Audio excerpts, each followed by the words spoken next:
Hi dears, എല്ലാവർക്കും നമസ്കാരം. മൗനരാഗം സീരിയലിൻ്റെ ഇനി വരാനിരിക്കുന്ന ഒരു ഗംഭീരമായിട്ടുള്ള കഥയിലേക്ക് എല്ലാവർക്കും സ്വാഗതം കേട്ടോ.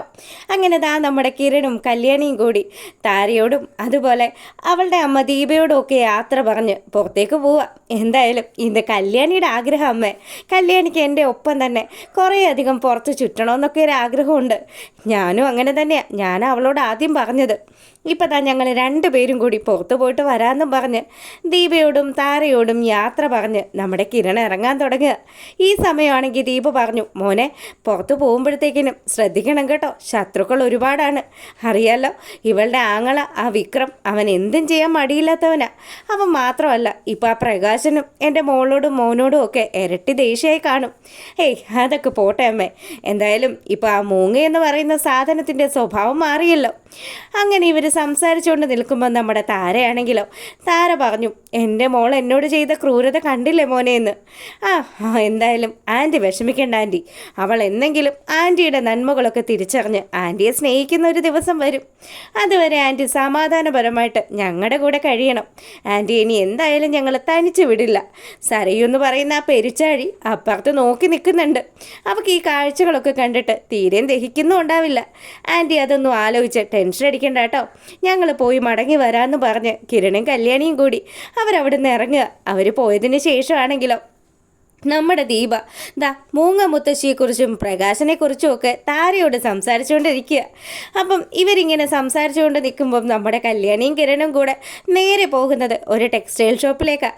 അപ്പം നാളെ കിരണിൻ്റെ ബർത്ത്ഡേ ആയതുകൊണ്ട് തന്നെ ആ അന്തേവാസികൾക്ക് എല്ലാവർക്കും ഡ്രസ്സ് എടുക്കാൻ വേണ്ടിയിട്ടാണ് കല്യാണിയും കിരണും കൂടി പുറത്തേക്ക് പോകുന്നിരിക്കുന്നത്. അങ്ങനെ ആവശ്യത്തിനുള്ള ഡ്രസ്സുകളും ഒക്കെ പർച്ചേസ് ചെയ്ത് നമ്മുടെ കല്യാണിയാണെങ്കിലോ, ഇതെൻ്റെ അമ്മുമ്മയ്ക്ക് ചേരുമല്ലേ കിരണേട്ടാ. എന്താണ് ഇപ്പം അമ്മുമ്മയോട് വലിയ സ്നേഹമൊക്കെ ആണല്ലോ. അവരെ അങ്ങോട്ട് വിശ്വസിക്കുകയൊന്നും വേണ്ട. അവരുടെ സ്വഭാവം എപ്പോൾ വേണമെങ്കിലും മാറാൻ കല്യാണി. പ്രകാശൻ്റെ അമ്മയാണ്. ഇതിന് മുന്നേയും അവർ പലതവണ പല രീതിയിൽ നമ്മളോട് നല്ല പുള്ള ചമഞ്ഞ് നിന്നിട്ടുള്ളതാ. അതൊന്നും നീ മറക്കണ്ടെന്ന് പറഞ്ഞു. ഇത് കേട്ടതും കല്യാണി പറഞ്ഞു, എപ്പോഴത്തെയും പോലെ അല്ല ഇപ്പം ആ മൂങ്ങ മുത്തശ്ശിക്ക് നല്ല മാറ്റമുണ്ട് കിരണേട്ട. അവരല്ലെങ്കിൽ എന്നെ അങ്ങനെ ചേർത്ത് പിടിക്കുമോ? എപ്പോഴെങ്കിലും അവരെന്നോട് ഇങ്ങനെ സ്നേഹമായിട്ട് പെരുമാറിയിട്ടുണ്ടോ? എൻ്റെ മോളെ, നീ എപ്പോഴും അവരിങ്ങനെ വിശ്വസിക്കുന്ന രീതിയിലൊന്നും നിൽക്കണ്ട. ഏത് നിമിഷവും അവരുടെ അടുത്ത് നിന്ന് ഒരു ചതി പ്രതീക്ഷിക്കാമെന്ന് കിരൺ പറയുക. അങ്ങനെ അവർ ആ ഒരു ഡ്രസ്സും ഒക്കെ പർച്ചേസ് ചെയ്ത് തിരികെ വീട്ടിലേക്ക് വരിക. അപ്പോഴും നമ്മുടെ ദീപയും താരയും കൂടി ആ ഉമ്മറത്ത് തന്നെ ഇരിക്കുകയാണ്. അല്ലേ, എന്താ രണ്ടുപേരും ഇവിടെ ഇരുന്ന് വർത്താനം പറഞ്ഞു കഴിഞ്ഞില്ലേ എന്ന് കിരൺ വന്നിട്ട് ചോദിക്കുക. അത് കേട്ടതും, മോനെ ഓരോ കാര്യങ്ങൾ സംസാരിച്ചങ്ങനെ നേരം പോയതാ. അല്ല, മക്കളുടെ കയ്യിൽ ഒരുപാട് കവറൊക്കെ ഉണ്ടല്ലോ. അല്ല, എവിടെ പോയതാ?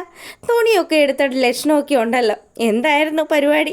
അതെ അമ്മ, നാളെ എന്തായാലും എൻ്റെ ബർത്ത്ഡേ ഫംഗ്ഷൻ നടത്താൻ ഉദ്ദേശിച്ചിരിക്കുന്നത് ആ സായാഹ്നത്തിൽ വെച്ചാണല്ലോ. അതുകൊണ്ട് തന്നെ അവിടെയുള്ള അച്ഛനും അമ്മയ്ക്കും ഒക്കെ ഞാൻ ഡ്രസ്സ് എടുത്തിട്ടുണ്ട്. അവരെല്ലാവരും ഈ നാളെ ഞാൻ കൊടുക്കുന്ന ഡ്രസ്സ് അണിഞ്ഞ് വേണം ഈ ഫംഗ്ഷൻ അറ്റൻഡ് ചെയ്യാനായിട്ട്.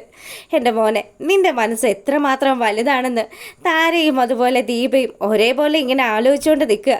എന്തായാലും എൻ്റെ മോൾക്ക് കിട്ടിയ ഏറ്റവും വലിയ ഭാഗ്യമാണ് കിരൺ എന്ന് പറയുന്ന മോനെന്ന് പറഞ്ഞ് ദീപയാണെങ്കിൽ നമ്മുടെ കിരണിനെ ഇങ്ങനെ ചേർത്ത് നിർത്തുക. ഈ സമയമാണെങ്കിൽ ഇതൊക്കെ കണ്ടുകൊണ്ട് നമ്മുടെ ശാരി അപ്പറേ അങ്ങനെ നിൽക്കുന്നു. എൻ്റെ മോളുടെ ഭർത്താവാകേണ്ടവനായിരുന്നു. ഇപ്പം ആ യോഗം മുഴുവനും ആ കല്യാണിക്കാണല്ലോ വന്നു ചേർന്നത്. ഇവിടെ ഒരുത്തനുണ്ട്, ചൊവ്വില്ലാത്ത ഒരുത്തൻ. അയാളുടെ പ്രവൃത്തി മൂലമാണ് എനിക്കിപ്പോൾ ഇങ്ങനെയൊക്കെ അനുഭവിക്കേണ്ടി വന്നത്. അയാളുടെ കാമുകിയെ കണ്ടുകൊണ്ടിരിക്കേണ്ട അവസ്ഥയാണല്ലോ ദൈവമേ എന്ന് പറഞ്ഞ് ശാരി ഇങ്ങനെ ആലോചിച്ചുകൊണ്ട് നിൽക്കുമ്പം നമ്മുടെ സരയും അങ്ങോട്ട് എത്തുക. എന്താ അമ്മേ, അമ്മയ്ക്കും ആ കാഴ്ചയൊന്നും കണ്ടിട്ട് സഹിക്കുന്നില്ല അല്ലേ? അമ്മേ, ഈ കാഴ്ചകൾക്കൊന്നും അധികം ആയുസൊന്നുമില്ല. അവളുടെ മുഖത്തെ ആ ചിരിയുണ്ടല്ലോ, അത് മായാനായിട്ട് അധികം നേരമൊന്നും വേണ്ട. നാളെ കിരണിൻ്റെ ബർത്ത്ഡേ ഫംഗ്ഷനാ. അപ്പം മോൾ അവൻ്റെ ബർത്ത്ഡേ ഒക്കെ ആലോചിക്കുന്നുണ്ടോ? അതൊക്കെ ഉണ്ടമ്മേ. ഒരുപാട് നാൾ അവൻ്റെ ബർത്ത്ഡേ ആഘോഷങ്ങളല്ലേ ഞാൻ. അത് ഞാൻ പെട്ടെന്നൊന്നും മറക്കില്ലല്ലോ മോളെ. അവനുമായിട്ടുള്ള ഒരു ജീവിതം അത് മതിയായിരുന്നു എൻ്റെ മോൾക്ക്. അമ്മയോട് എത്ര പറഞ്ഞാലും അമ്മയ്ക്ക് എന്താ അമ്മ മനസ്സിലാവാത്തത്? എൻ്റെ മനുവേട്ടനുണ്ടല്ലോ, എന്നെ പൊന്നുപോലെയാണ് സ്നേഹിക്കുന്നത്. ആ സ്നേഹത്തിന് മുന്നിൽ ഈ ഒന്നുമല്ല. അത് നിനക്ക് താമസിയാതെ മനസ്സിലാകുമെന്ന് ശാരി ഇങ്ങനെ മനസ്സിൽ ആലോചിച്ചുകൊണ്ട് നിൽക്കുക. ഈ സമയമാണെങ്കിലോ സരയു പറഞ്ഞു, അമ്മേ നാളെ ഇവൻ്റെ ബർത്ത്ഡേ ഫംഗ്ഷൻ നടത്തുന്നത് സായാഹ്നം പറയുന്ന ഒരു വൃദ്ധസദനത്തിൽ വെച്ചാ. അവിടെയാണ് ആ പ്രകാശൻ്റെ അമ്മയുള്ളത്. ആ പ്രകാശൻ എന്തായാലും അവിടെ എത്തുകയും ചെയ്യും, അവൻ്റെ ഫംഗ്ഷൻ കോളമാക്കുകയും ചെയ്യും. അതുമാത്രമല്ല, ഇനി ഒരു പിറന്നാൾ ഉണ്ണാനായിട്ട് അതിന് കിരണിൻ്റെ ഭാഗ്യം ഉണ്ടാക്കി കൊടുക്കില്ല. അതിന് വേണ്ടുന്ന കാര്യങ്ങളൊക്കെ ഞാൻ ചെയ്തിട്ടുണ്ട്. അതുമാത്രമല്ല, അമ്മ ഇപ്പം അപ്പുറത്തൊക്കെ നോക്കി നിന്നില്ലേ, താരയെന്ന് പറയുന്ന ആ വൃത്തികെട്ട ജന്തുവിനെ, അവളെ ഉണ്ടല്ലോ, അവളെ എത്രയും പെട്ടെന്ന് തീർക്കുന്ന കാര്യത്തിനും ഞാൻ വിക്രത്തോട് സംസാരിച്ച് വെച്ചിരിക്കുക. അതിനുവേണ്ടി എത്ര പണം മുടക്കേണ്ടി വന്നാലും അത് ഞാൻ മുടക്കിയിരിക്കും.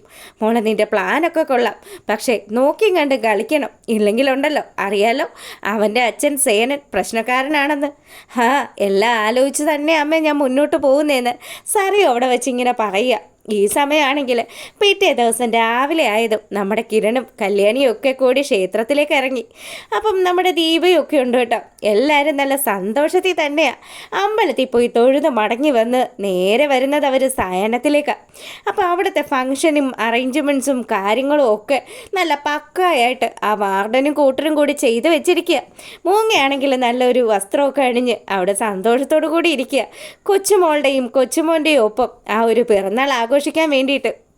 അങ്ങനെ ഇവർ ആ ഒരു സ്ഥലത്തേക്ക് എത്തുന്ന സമയത്ത് നമ്മുടെ പ്രകാശനും വിക്രമാദിത്യ മഹാരാജാവും കൂടി വഴിയിൽ ഇങ്ങനെ നിൽക്കുക. അപ്പോൾ പ്രകാശൻ്റെ മുഖത്ത് പതിവിനിൽ കവിഞ്ഞത്ര സന്തോഷം കാണുമ്പോഴത്തേക്കിനും ദീപയ്ക്ക് എന്തോ ചില സംശയങ്ങൾ തോന്നുക. എന്താ ഇയാൾ ഇങ്ങനെയൊന്നും ആയിരുന്നില്ലല്ലോ, ഇയാളുടെ ഈ ചിരിയിൽ എന്തോ ഒരു ചതി ഉണ്ടല്ലോ. അതുമല്ല, ഇനി അമ്മയും കൂട്ടുപിടിച്ചിട്ട് എന്തെങ്കിലും ചതി ഇവൻ ഒപ്പിച്ചിട്ടുണ്ടോ എന്നുള്ളൊരു സംശയം ദീപയ്ക്ക് ഉണ്ടാകുകയാണ്. അങ്ങനെ എല്ലാവരെയും സാക്ഷിയാക്കിക്കൊണ്ട് നമ്മുടെ birthday boy Kiran cake cut ചെയ്യാൻ ഒരുങ്ങുക. അപ്പം കേക്കൊക്കെ കട്ട് ചെയ്തു നമ്മുടെ കല്യാണിക്ക് പങ്കിട്ട് കൊടുത്തതിന് ശേഷം കിരൺ നല്ല സന്തോഷത്തിൽ നിൽക്കുക. അങ്ങനെ അവിടെയുള്ള ആൾക്കാർക്കൊക്കെ കേക്കിൻ്റെ പീസ് നൽകുന്ന കൂടെ നമ്മുടെ മൂങ്ങ മുത്തശ്ശിക്കും കേക്ക് നൽകുമ്പം മൂങ്ങയുടെ കണ്ണുകളൊക്കെ നിറഞ്ഞൊഴുകി. നിൻ്റെ അമ്മമ്മയ്ക്ക് വലിയ അഭിനയമാണല്ലോടെ വിക്രമേന്ന് പറഞ്ഞ് പ്രകാശനാണെങ്കിൽ ഇതൊക്കെ കണ്ട് പുച്ഛിച്ച് നിൽക്കുക. അമ്മൂമ്മയുടെ അഭിനയം അധികം താമസിയാതെ വെളിയിൽ വരുമല്ലോ അച്ഛാ, അതിനുവേണ്ടിയാണല്ലോ നമ്മൾ രണ്ടുപേരും കാത്തു നിൽക്കുന്നത്. അതെ അതെ, നമ്മൾ അമ്മയെ കണ്ട് നേരത്തെ കാര്യങ്ങളൊക്കെ സംസാരിച്ചത് നന്നായി.